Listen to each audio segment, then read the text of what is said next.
अस्सलाम वालेकुम नाजरीन इकराम, रोशनी लाइट चैनल की तरफ से आप सबको खुशामदीद।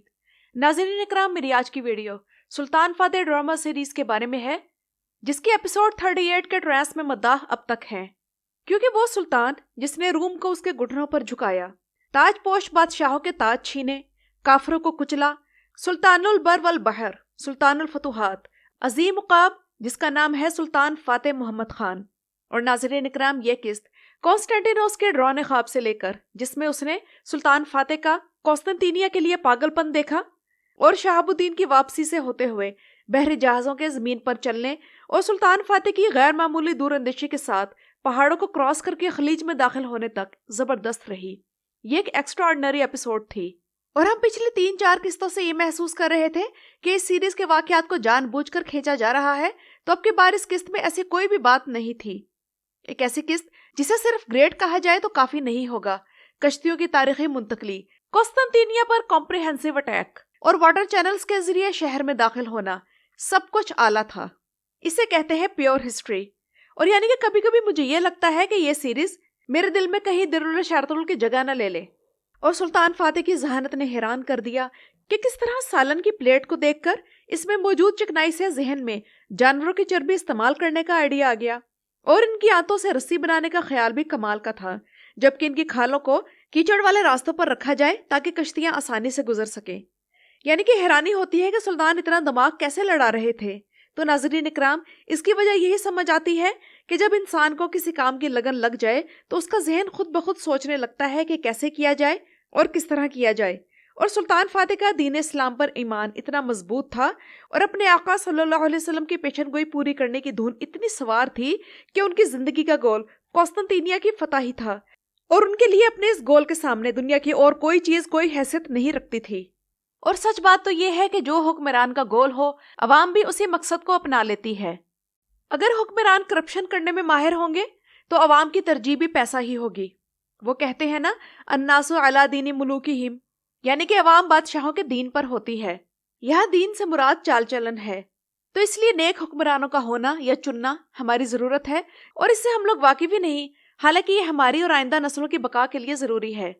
और यहाँ नाज़रीन इकराम, कश्तियों वाले सीन के हवाले से एक दिलचस्प बात आप लोगों को बताती चलूं कि तुर्की की जर्नलिस्ट बरसन अल्तुनताश की रिपोर्ट के मुताबिक कश्तियों वाले सीन में कश्तियां खींचने के लिए 200 एक्स्ट्रा अदाकार हायर किए गए थे। ये प्रोडक्शन कंपनी अब तक एक बड़ी रकम इन किस्तों को फिल्माने के लिए खर्च कर चुकी है, और नाज़रीन इकराम, ये रकम तकरीबन $6 मिलियन है। और इस किस्त के लिए तो प्रोडक्शन कंपनी ने नए स्पेशल इफेक्ट्स भी इस्तेमाल किए हैं। लेकिन नाज़रीन इकराम, हुआ यह है कि इन सीन्स का मुकाबला इस वक्त अरब दुनिया में रहने वाले हजरत मुआविया रज़ियल्लाहु ताला अन्हु पर बनाए गए ड्रामा सीरीज से कर रहे हैं, जो कि आजकल कतर की तरफ से रमजानुल मुबारक में दिखाया जा रहा है और इसकी शोहरत फैली हुई है। वो कह रहे हैं कि तुर्कों को सीखना चाहिए कि कश्तियों वाले सीन असल में कैसे होते हैं। उनका कहना है कि बूढ़े तुर्कों के लिए ये ड्रामे तैयार किए जाते हैं जो ऐसी डिटेल्स पर ज्यादा फोकस नहीं करते। और वैसे मुझे कई व्यूअर्स ने मुआविया ड्रामे पर तबसरा करने का कहा था, तो मैं तो यही कहूंगी कि सहाबा कराम पर बनाए गए ड्रामा को ना तो मैं खुद देखती हूँ और ना आगे किसी को रिकमेंड करना पसंद करूंगी। जितनी भी अच्छी प्रोडक्शन हो, इसके गलत होने के लिए यही काफी है कि वो किसी सहाबिया पर बनाई गई है। बहरहाल, अब कश्तियों वाला सीन भी आ गया है, तो लाजमन अगली किस्त में जंग होगी। फिर किस्त नंबर 40 में तमाम फौज शहर पर आम हमला करेगी, और फिर किस्त नंबर 41 में शायद मुकम्मल फतह, तख्त पर कब्जा और कॉन्स्टेंटिनोस के अलावा ओरहान की मौत भी दिखाई जाएगी, जिसके बाद जानदार्ली की बारी भी आएगी और उसका मामला निपटाया जाएगा। लेकिन मुझे ये समझ नहीं आ रहा कि जानदार्ली ऐसी क्या हरकत करेगा कि सुल्तान उसे कत्ल करने पर राजी होंगे। मेरी समझ में तो यही आ रहा है कि कॉन्स्टेंटिनिया के फतह के मामले में तो अब जानदार्ली मुकम्मल तौर पर सुल्तान का हम ख्याल बन चुका है, और हमें ऐसा ही दिखाया जा रहा है। मिसाल के तौर पर आप इसी किस्त को देख लें, जिसमें जानदार्ली कहता है कि अगर सुल्तान हुक्म दे दे तो जहाज तो उड़ेंगे भी, चलना तो छोटी बात है।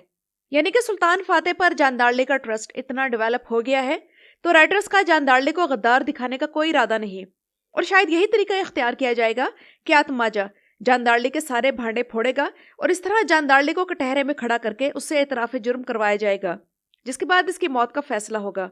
लेकिन सवाल ये है कि क्या जानदार्ली उसी तरह खुशी खुशी मरने के लिए तैयार हो जाएगा जिस तरह उसने सुलेमान पाशा को राजी किया था, या फिर शोर शराबा करेगा?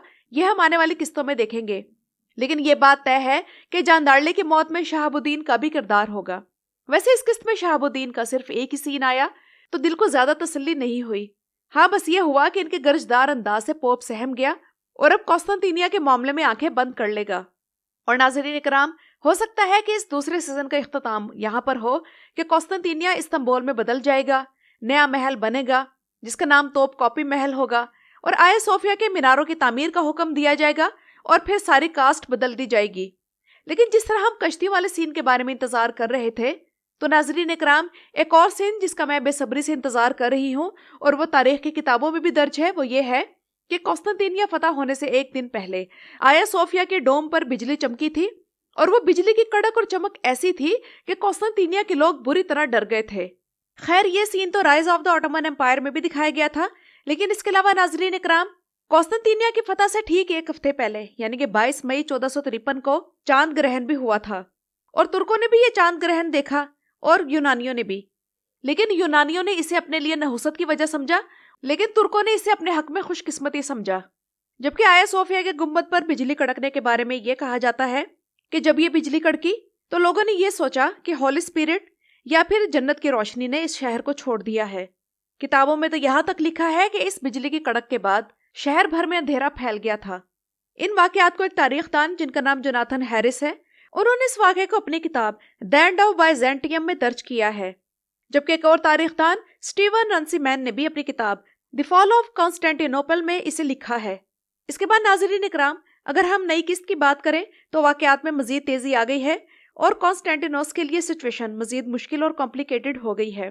اس کے کونسل کے لوگ چھوڑ گئے ہیں اور پلیٹون بھی، اور ہم سوچ بھی نہیں سکتے تھے کہ پلیٹون بھگوڑا نکلے گا۔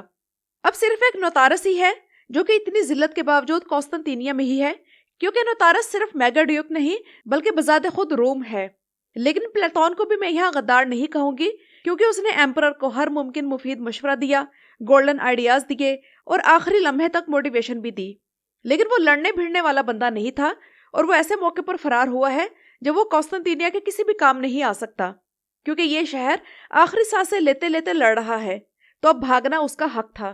اور مجھے تو یہ حیرانی ہے کہ شہزادہ اورحان نے کیوں نہیں سلطان کے سامنے سرنڈر کیا۔ شاید اس کا معاملہ بھی ابو جہل جیسا تھا، جو کہ آخری وقت تک بھی اپنے تکبر میں نبی اکرم صلی اللہ علیہ وسلم کے سامنے نہیں جھکا۔